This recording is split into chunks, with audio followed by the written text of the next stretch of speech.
یعنی جب تک تمہاری زندگی مقدر ہے اس وقت تک تمہیں زندہ رکھا جائے گا۔ آگے آیت نمبر 6 سے 14 تک دیکھیں۔ لیکن میری دعوت کا اس کے سوا کوئی نتیجہ نہیں ہوا کہ وہ اور زیادہ بھاگنے لگے، اور میں نے جب بھی انہیں دعوت دی تاکہ آپ ان کی مغفرت فرمائیں تو انہوں نے اپنی انگلیاں اپنے کانوں میں دے لیں، اپنے کپڑے اپنے اوپر لپیٹ لیے، اپنی بات پر اڑے رہے اور تکبر ہی تکبر کا مظاہرہ کرتے رہے۔ اب دیکھیں ایسی ہر دھرم قوم تھی نا کہ جب وہ پیغمبر انہیں بات بتاتے تھے، دین کی طرف بلاتے، اللہ کی بات بتاتے، تو وہ اپنے منہ پر پوری چادر ڈال لیتے تھے کہ ہم نہ انہیں دیکھیں نہ ان کی بات، اور اچھی طرح کانوں کو لپیٹ لیتے تھے کہ ان کی کوئی بات بھی جو ہے وہ ہمارے کانوں کے اندر نہ جائے اور نہ ہی ہم انہیں دیکھ سکیں۔ مطلب اس طرح اپنی تصدیق کرتے تھے پیغمبر کی،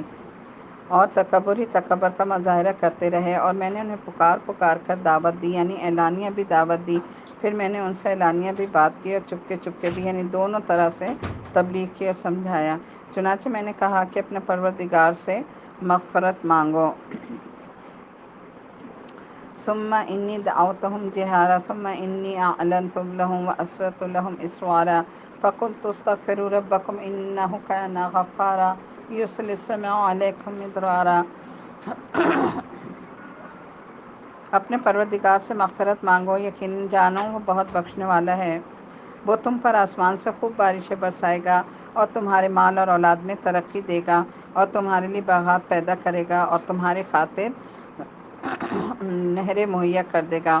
تمہیں کیا ہو گیا ہے کہ تم اللہ کی عظمت سے بالکل نہیں ڈرتے ہو، حالانکہ اس نے تمہیں تخلیق کے مرحلوں سے گزار کر پیدا کیا۔ اب اس میں دیکھیں آیت نمبر 14 میں کیا ہے کہ اشارہ اس طرف ہے کہ انسان نطفے سے لے کر جیتا جاگتا آدمی بننے تک مختلف مرحلوں سے گزرتا ہے۔ یہ سارے مراحل اللہ تعالیٰ کی عظیم قدرت پر دلالت کرتے ہیں۔ پھر تمہیں اس بات میں کیوں شک ہے کہ وہ تمہیں مرنے کے بعد دوبارہ زندہ کرنے پر قادر ہے؟ آگے دیکھیں آیت نمبر 15 سے لے کر 22 تک دیکھیں، یعنی جس طرح کہ کیا تم نے الم تر کیف خلق اللہ سبع سماوات طباقا، کیا تم نے یہ نہیں دیکھا کہ اللہ نے کس طرح آسمان اوپر تلے پیدا فرمائے ہیں، اور ان میں چاند کو نور بنا کر اور سورج کو چراغ بنا کر پیدا کیا، اور اللہ نے تمہیں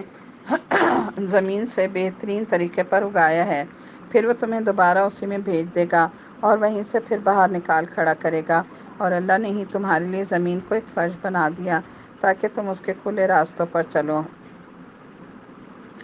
نوح علیہ السلام نے کہا کہ اے میرے پروردگار، قال نوح رب انہم عصونی واتبعوا من لم یزدہ مالہ وولدہ الا خسارا ومکروا مکرا کبارا۔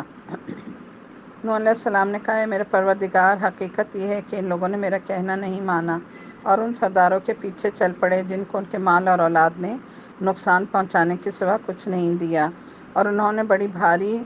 مکاری سے کام لیا۔ اب اس میں دیکھیے کہ آیت نمبر 22 میں ہے کہ ان سازشوں کی طرف اشارہ ہے جو حضرت نوح علیہ السلام کے دشمن ان کے خلاف کر رہے تھے۔ آگے دیکھیں آیت نمبر 23 میں دیکھیں، وَقَالُوا لَا تَذَرُنَّ آلِهَتَكُمْ وَلَا تَذَرُنَّ وَدًّا وَلَا سُوَاعًا وَلَا يَغُوثَ وَيَعُوقَ وَنَسْرًا۔ اور اپنے آدمیوں سے کہا ہے کہ اپنے معبودوں کو ہرگز مت چھوڑنا، نہ ود اور سوا کو کسی صورت میں چھوڑنا، اور نہ یغوث یعوق اور نصر کو چھوڑنا۔ اس طرح انہوں نے بہت سے کو گمراہ کر دیا، لہٰذا یا رب آپ بھی ان کو گمراہی کے سوا کسی اور چیز میں ترقی نہ دیجیے۔ ان لوگوں کے گناہوں کی وجہ ہی سے انہیں غرق کیا گیا، پھر آگ میں ڈال دیا گیا، اور انہیں اللہ کو چھوڑ کر کوئی حمایتی میسر نہ آئے۔ اور نوح علیہ السلام نے یہ بھی کہا کہ میرے پروردگار، ان کافروں میں سے کوئی ایک باشندہ بھی زمین پر باقی نہ رکھے، اگر آپ ان کو رکھیں گے تو یہ آپ کے بندوں کو گمراہ کر دیں گے، اور ان سے جو اولاد پیدا ہوگی وہ بدکار اور پکی کافر ہی ہوگی۔ اب دیکھیں انہوں نے ساری قوم کے لیے، ساری نسل کے لیے کیوں دعا مانگی؟ کہ اللہ تعالیٰ تو اس عذاب میں ایک کو بھی زندہ نہ رکھنا، سب کو اٹھا لینا۔ کیوں؟ اس لیے کہ انہوں نے کہا کہ یہ جس طرح کے لوگ ہیں تو ظاہر ہے ان سے جو اولادیں پیدا ہوں گی، جو نسل پیدا ہوگی وہ بھی کافر ہوگی، تو بجائے اس کے کہ کافروں کی جو ہے وہ آگے بڑھوار ہو یا کافر جو ہے وہ آگے بڑھیں، تو بہتر ہے کہ تو ان کو یہیں ختم کر دے تاکہ آگے نہ نسل پیدا ہو اور نہ ہی کافر جو ہے وہ آگے بڑھنے پائیں۔ اس لیے اللہ تعالیٰ نے پوری کی پوری قوم کو تباہ و برباد کر دیا تھا، یعنی ان کا کوئی نام لیوا تک باقی نہیں رہا تھا، اور ایسا اللہ نے عذاب بھیجا تھا کہ پھر نہ ان پر آسمان رویا اور نہ زمین روئی، اور کوئی بھی جو ہے ان پر نہ رونے والا تھا، نہ ان کے پیچھے کوئی ان کے لیے دعا یا بخشش کرنے والا تھا۔ میرے پروردگار میری بھی بخشش فرما دیجئے، میرے والدین کی بھی۔ انکا انتظرہم یضلوا عبادک ولا یلدوا الا فاجرا کفارا رب اغفر لی ولوالدی ولمن دخل بیتی مؤمنا وللمؤمنین والمؤمنات ولا تجزی الظالمین الا تبارا۔ میرے پروردگار میری بھی بخشش فرما دیجئے اور میرے والدین کی بھی، ہر اس شخص کی بھی جو میرے گھر میں ایمان کی حالت میں داخل ہوا ہے، اور تمام مومن مردوں اور مومن عورتوں کی بھی، اور جو لوگ ظالم ہیں ان کو تباہی کے سوا اور کوئی اور چیز عطا نہ فرمائیے۔ اب یہاں پر یہ دیکھیے کہ یہ جو ہے آیت نمبر 23 میں ان بتوں کے نام ہیں جن کو حضرت نوح علیہ السلام کی قوم پوجا کرتی تھی، اور آیت نمبر 27 میں کہ اللہ تعالیٰ نے حضرت نوح علیہ السلام کو وحی کے ذریعے بتا دیا تھا، یعنی متنبع کر دیا تھا کہ یہ جو لوگ جو ایمان لا چکے ہیں وہ لا چکے ہیں، اس کے علاوہ کوئی قوم میں ایمان نہیں لائے گا، اور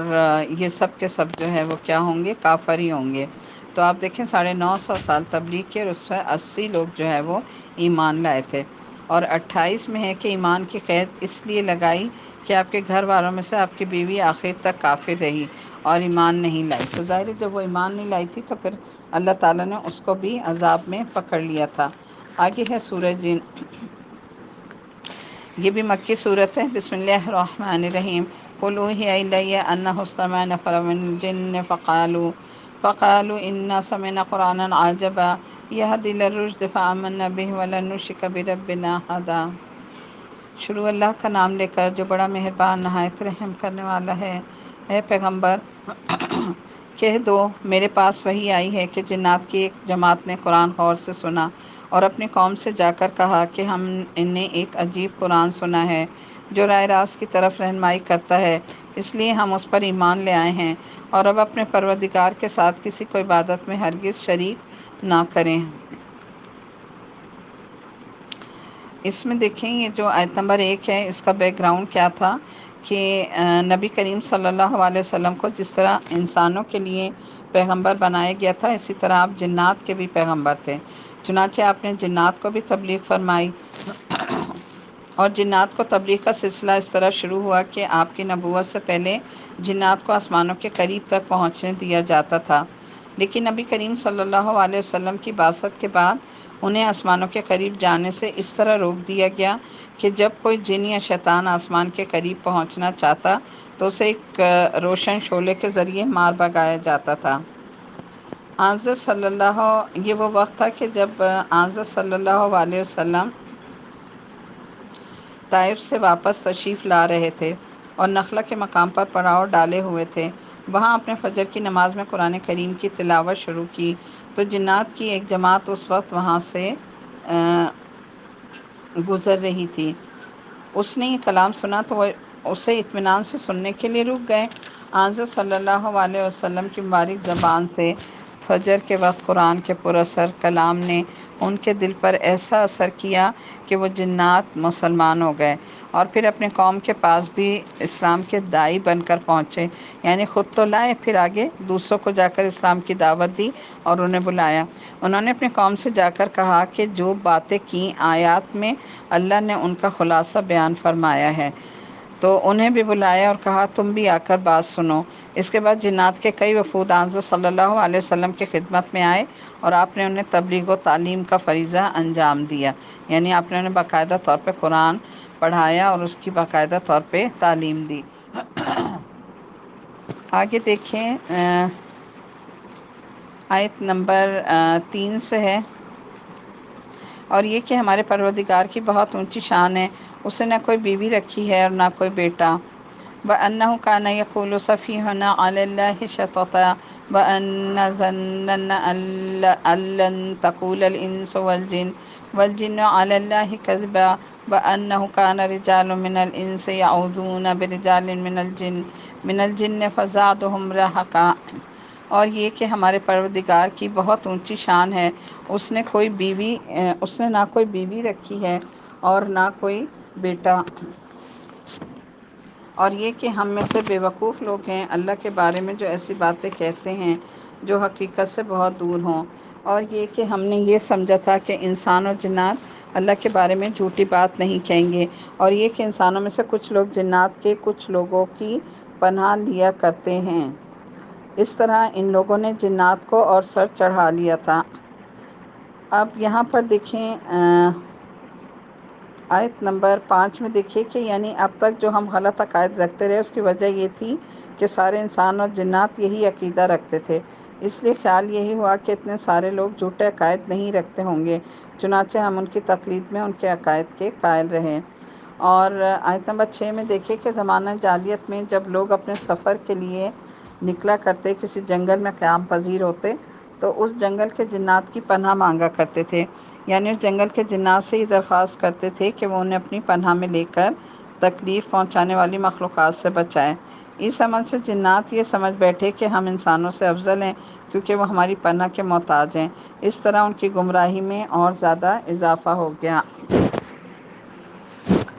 آگے دیکھیں آیت نمبر 7 سے وَأَنَّهُمْ ظَنُّوا كَمَا ظَنَنتُمْ أَن لَّن يَبْعَثَ اللَّهُ أَحَدًا۔ اور یہ کہ جیسا گمان تم لوگوں کا تھا، انسانوں نے بھی یہی گمان کیا تھا کہ اللہ کسی کو بھی مرنے کے بعد دوسری زندگی نہیں دے گا، اور یہ کہ ہم نے آسمان کو ٹٹولنا چاہا تو ہم نے پایا کہ وہ بڑے سخت پہرے داروں اور شعلوں سے بھرا ہوا ہے، اور یہ کہ ہم پہلے سن گن لینے کے لیے آسمان کی کچھ جگہوں پر جا کر بیٹھا کرتے تھے،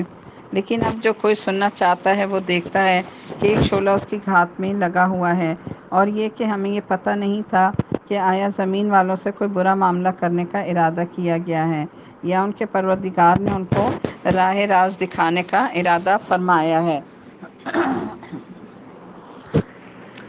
آیت نمبر 8 میں دیکھیں کہ جنات کو آسمان کے قریب پہنچنے سے بھی روک دیا گیا، اور اس گھر سے فرشتوں کو پہرے پر مقرر کر دیا گیا جو چوری چھپے فرشتوں کی باتیں سننے والے کو شعلے پھینک کر مار بھگاتے ہیں۔ آیت نمبر 10 میں دیکھیے کہ یعنی ہمیں یقین سے معلوم نہیں تھا کہ اللہ تعالیٰ نے آسمان کی حفاظت کا جو انتظام فرمایا ہے اس سے زمین والوں کو سزا دینا مقصود ہے کہ زمین والے پہلے سے سزا سے باخبر نہ ہو سکیں، یا اس کے پیچھے کوئی اور بھلائی ہے جو زمین والوں کو پہنچانا پیش نظر ہے، اور جنات کو روکنے کا مقصد یہ ہے کہ وہ اس بھلائی میں خلل نہ ڈالیں۔ تو بظاہر مقصد یہی ہے کہ پہلے تو ہمیں یہ بات معلوم نہیں تھی، اس لیے ہم حالات کا جائزہ لینے کے لیے نکلے تھے، اور وہاں جو ہے نبی کریم صلی اللہ علیہ وسلم سے قرآن کی بات سن کر یہ بات واضح ہو گئی کہ اللہ تعالیٰ آپ کے ذریعے زمین والوں کو قرآن کریم کی ہدایت سے سرفراز فرمانا چاہتے ہیں، اس لیے انتظام جو ہے وہ فرمایا گیا تھا۔ آگے دیکھیے آیت نمبر 11 to 15، اور یہ کہ ہم میں کچھ نیک ہیں اور کچھ ایسے نہیں ہیں، اور ہم مختلف طریقوں پر چلے آ رہے ہیں، اور یہ کہ ہم یہ سمجھ چکے ہیں کہ نہ ہم زمین پر اللہ کو عاجز کر سکتے ہیں اور نہ کہیں اور بھاگ کر اسے بے بس کر سکتے ہیں، اور یہ کہ جب ہم نے ہدایت کی بات سن لی تو ہم اس پر ایمان لے آئے، چنانچہ جو لوگ اپنے پروردگار پر ایمان لے آئیں تو اس کو نہ کسی گھاٹے کا اندیشہ ہوگا اور نہ کسی زیادتی کا، اور یہ کہ ہم میں سے کچھ تو مسلمان ہو گئے ہیں اور ہم میں سے اب بھی کچھ ظالم ہیں، چنانچہ جو اسلام لا چکے ہیں انہوں نے ہدایت کا راستہ ڈھونڈ لیا ہے، اور رہے وہ لوگ جو ظالم ہیں تو وہ جہنم کا ایندھن ہے۔ تو آیت نمبر 11 میں دیکھیے جو اس کی تفسیر ہے کہ اس کا مطلب یہ ہے کہ جنات میں کچھ تو ایسے ہیں جو طبعی طور پر نیک ہیں، جو حق بات کو قبول کرنے کا مادہ رکھتے ہیں، اور کچھ ایسے ہیں جو طبعی طور پر شریر ہیں۔ اس کے علاوہ تمام جنات کا مذہب ایک نہیں ہے، بلکہ جنات بھی مختلف عقیدوں کے لوگ ہیں، جیسے انسانوں میں مختلف عقیدوں کے ہوتے ہیں اور مختلف فرقے بنے ہوئے ہیں۔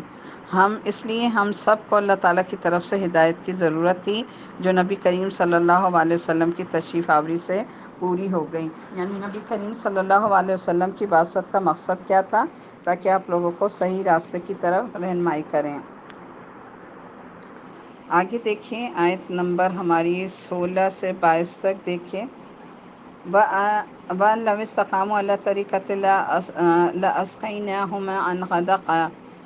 لِنَفْتِنَهُمْ فِيهِ وَمَن يَعْرِضْ عَن ذِكْرِ رَبِّهِ يَسْلُكْهُ عَذَابًا صَعَدًا وَأَنَّ الْمَسَاجِدَ لِلَّهِ فَلَا تَدْعُوا مَعَ اللَّهِ أَحَدًا وَأَنَّهُ لَمَّا